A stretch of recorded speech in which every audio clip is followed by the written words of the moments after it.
जय श्री कृष्णा प्रभु जी। श्रीमद् भगवद गीता का ज्ञान उच्च स्तर का होने के कारण पढ़ने, सुनने, समझने में लोगों को बहुत कठिनाइयों का सामना करना पड़ता है। इस पर मार्गदर्शन कीजिए। जय श्री कृष्णा। मेरी प्रिय आत्माओं, अभी तक हमने इस विषय पर अर्थात भगवद गीता सीखने, समझने और पढ़ने में क्या क्या बाधाएं हैं, उनमें से 2 या 3 मुद्दों पर चर्चा की है, जो पिछले 2 वीडियो में आप देख चुके होंगे। अब आगे की भी चर्चा, चूँकि प्रश्न पे प्रश्न आते जा रहे हैं, तो आगे भी हम लोग चर्चा करते रहेंगे। जैसा कि मैंने पिछले वीडियोज़ में आपको बताया है कि हमें या पूरे हमारे भारतीय समाज में संस्कृत भाषा के ज्ञान की कमी है, जिसकी वजह से भगवद गीता समझना ज़रा कठिन हो जाता है लोगों के लिए। इसके अलावा हमने ये भी चर्चा की कि भगवद गीता के ऊपर टीकाएँ, व्याख्याएँ सटीक मिलना मुश्किल है।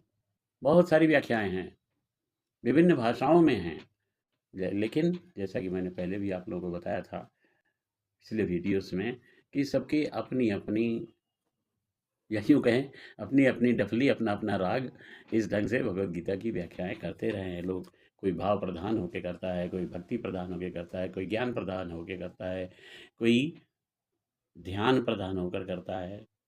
इस तरह से अलग-अलग ढंग से भगवद गीता की व्याख्याएँ विद्वानों ने लिखी हैं और कुछ विद्वानों ने तो यहाँ तक कह दिया है कि केवल कर्म की साधना करो, कर्म ही भगवद गीता है। भगवद गीता में कर्म के अलावा और कुछ नहीं है।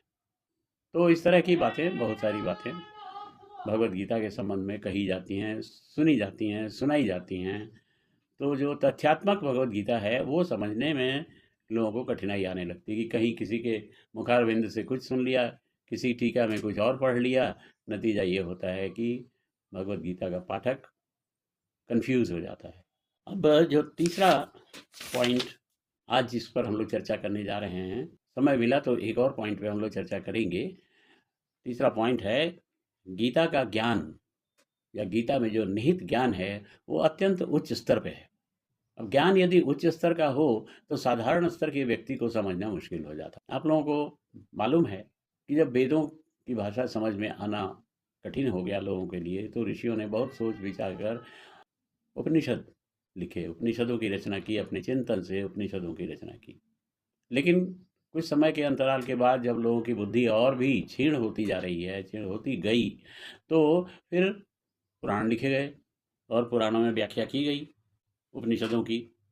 अब आज स्थिति ये हो गई कि पुराणों की व्याख्याएं भी लोगों को समझ में नहीं आ रही हैं। तो भगवद गीता में जो निहित ज्ञान है, जो आप लोगों को ज्ञात है कि महाभारत के भीष्म पर्व के अंतर्गत भगवद गीता का उल्लेख है।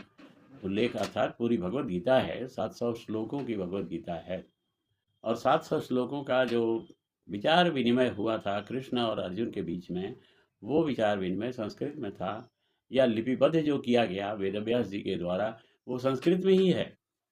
तो उस संस्कृत को समझना फिर मुश्किल लोगों के लिए, क्योंकि आज की विचारधारा लोगों को बड़ी मुश्किल में पड़ गए हैं लोग, अर्थात संस्कृत समझना मुश्किल हो गया है लोगों के लिए। तो जब उच्च कोटि का ज्ञान है तो भाषा भी उच्च कोटि की होगी, शब्दावली भी उच्च कोटि की होगी। इसके अलावा चूंकि भगवद गीता एक गीत काव्य है, गीता भगवान के द्वारा गाया हुआ गीत, जो गायन के रूप में अर्जुन को सुनाया गया।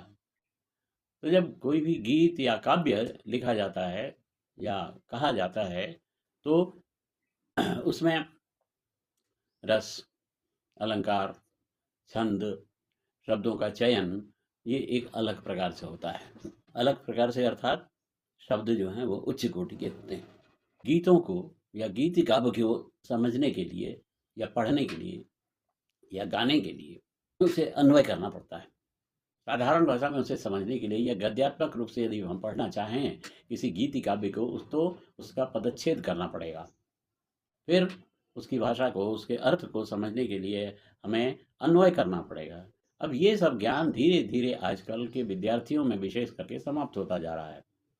मैंने स्वयं जाकर देखा है स्कूलों के सिलेबस में, जहाँ पर ये रस, अलंकार, छंद इत्यादि पढ़ाए जाते हैं, बताए जाते हैं, वहाँ विद्यार्थी इन सब चीज़ों से अन्यमनस्क रहते हैं। वो नहीं सुनना चाहते और न पढ़ना चाहते हैं। इक्के-दुक्के विद्यार्थियों के मन में कोई रुचि है तो वो पढ़ लेते हैं स्वयं, अन्यथा ये इन विषयों को इग्नोर करते हैं, नहीं पढ़ना चाहते।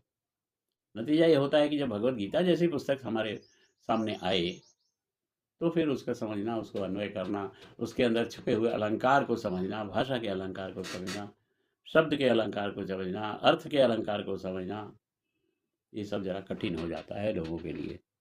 तो इसलिए ये एक विशेष प्रकार की और बाधा है, जो भगवद गीता को समझने और पढ़ने या उसमें रुचि रखने में बाधक बन जाती है। तो मेरा निवेदन यही है कि जो भी व्यक्ति ये वीडियो देख रहे हों, तो वो स्वयं में और आगे आने वाली पीढ़ी में भी अपनी संतानों को रस, अलंकार, छंद इत्यादि के विषय में पढ़ने के लिए उत्प्रेरित करें। जो वयस्क हो गए, जो वृद्ध हो गए, उनका तो समय निकल गया, लेकिन आगे आने वाली पीढ़ी को प्रेरित करें ताकि वो भगवद गीता को ठीक से समझ पाएँ।